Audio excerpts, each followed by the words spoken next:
couple of examples about how some of these trade agreements came to pass. One was there's an internal decision that has to be made on the part of the administration to pursue something. So the administration in power has to take a proactive approach to negotiate the trade deals. And so the House, the Senate, and the United States government system cannot be proactive in doing this. We have a strong deference on foreign policy for our executive branch.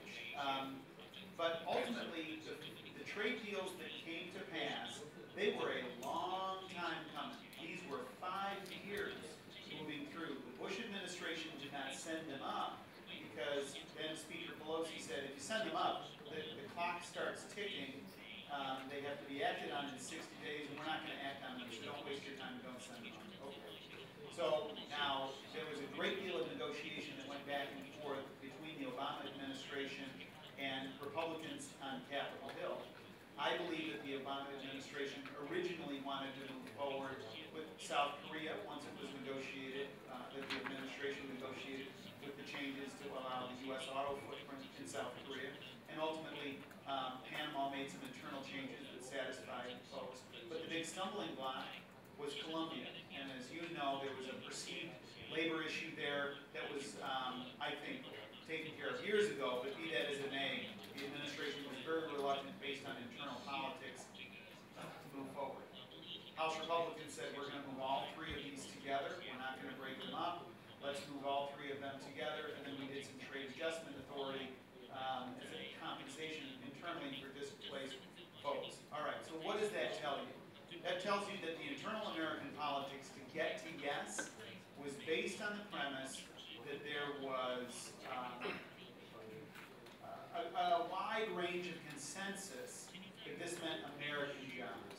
American policymakers right now are driving hard on policies that will create jobs in the United States.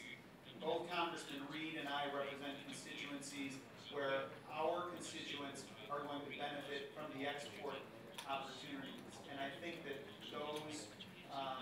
those have to be first and foremost. So, as a result, there was a wide consensus that said if we pass these 3 free trade agreements, there's going to be 250,000 U.S. jobs that will be created, and that's a win all the way around. That's the framework upon which trade deals can be negotiated. Now, putting that type of thing together with mainland China, and that was basically one of your questions, that would be nearly impossible to do right now, based on currency, based on intellectual property, based on labor issues, based on environmental issues, and all of the difficulties that underlay that. It'd be almost impossible to get to. Where the other dramas, the other difficulties arise with putting together other nations, I don't know on an individual basis, but I do know this, that Americans are interested. They are now aware that 95% of the world's consumers live outside of the United States. There's a global dynamic here.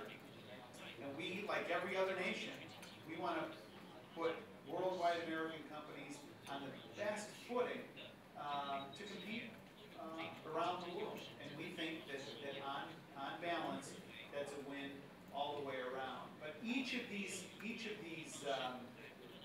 deals has a unique set of facts, a unique history, unique challenges. And as one congressman recently said about the Colombia Free Trade Deal, he said, it's not the politics on the ground in Colombia that's holding this up. It's the politics in the air in Washington. So we can navigate through it. I mean, all of us on this dais, we know what we're doing. You know how to do it. But it's a lot of work, and it's trying to build consensus. But I think it's important for trade to be held up as a remedy, and that when there is success around the world, that it be highlighted. And many times, there's been an assumption that trade in the United States is just an easy thing to understand. It's not necessarily easy when you see a plant closing down, and you don't say, why is that plant closing down? It may be completely unrelated to trade, it may be related to something else.